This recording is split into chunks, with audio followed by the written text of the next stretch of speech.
kayo'y huwag matuta. Ako ang bahala. Ako ang una. Yan nga, mahirap. Sumunod sa akin. Umandang lahat na. Huwag matatakot. Ako ang kikilala.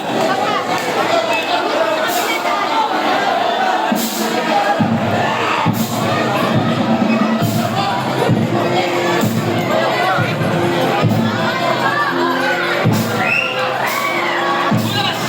Maghintay ka muna! Nakatalian kita! Ako! Oh! Bakit nagigitla ka? Oh! Ito'y kakulangan ng pagtitiwala. Ninyong kalahatan sa aking akala. Bakit ako tatalian? Ninyo ako pa nga. Kayong alam ninyo na ako ang bahala. Ah! Wala ka ng marami pang pagsasaysay! Ang Panginoon ko sa'yo ay hindi nagkukulang! Ang kanyang pangako na ika'y babayaran, gustong salapig at walang kakulangan! Bakit? Bibigay kita ng Panginoon ko! Kapag di nahuli yung Nazareno, ikaw ang mananagot sa bagay na ito! Ito ang kapalit! Utas ang buhay mo!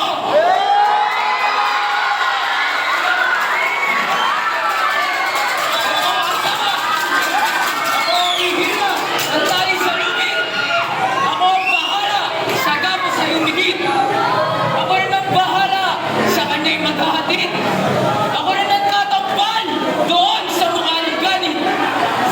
Kaya't mga kasama kong kalahatan, ang mga kamay kong ito'y walang igagalang.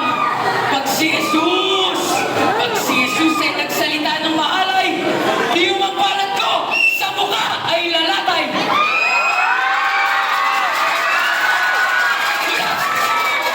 Ikaw naman, ang pagkawala mo hindi mahuli na, yung uhulihing disipulo ng ibang na propeta.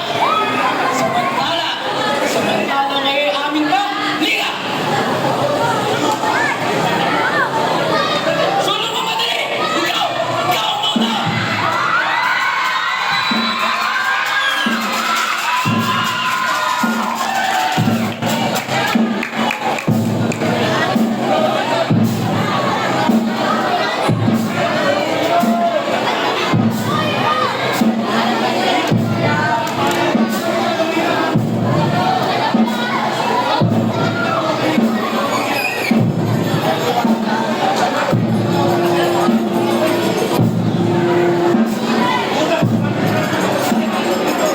Bulas! Bakit ka minto? Ano ang nangyari?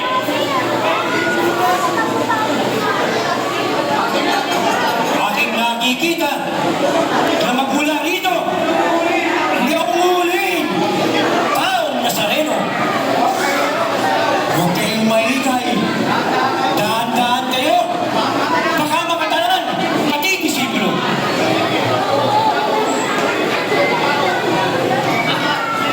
Ngunit, tatlong katao ating nakikita. Ang dalawa ay matanda at ang isa naman ay bata pa. Kung gayon, sino ba yan sa tatlo at dapat tuloy? Ako! Ako ang kikilala. Yan siya ang mainam! Ako! Ako'y kalagan ng upang makalapit at ng mailagda kiyong tandang alin.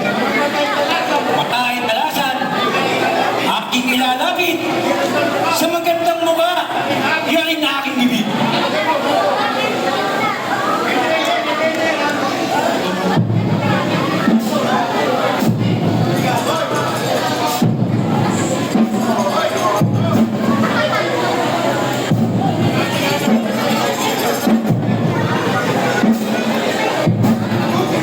Kumalis ako, pinamahal.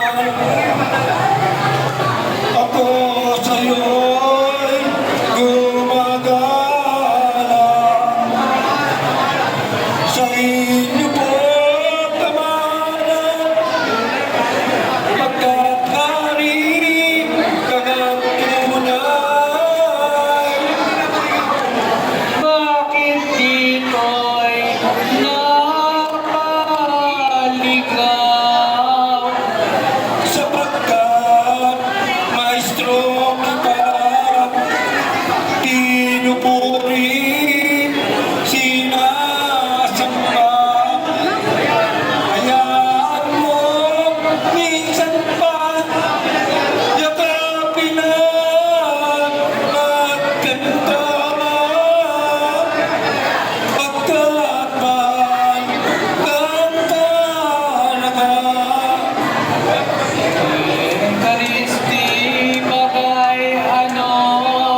akong umiiyak.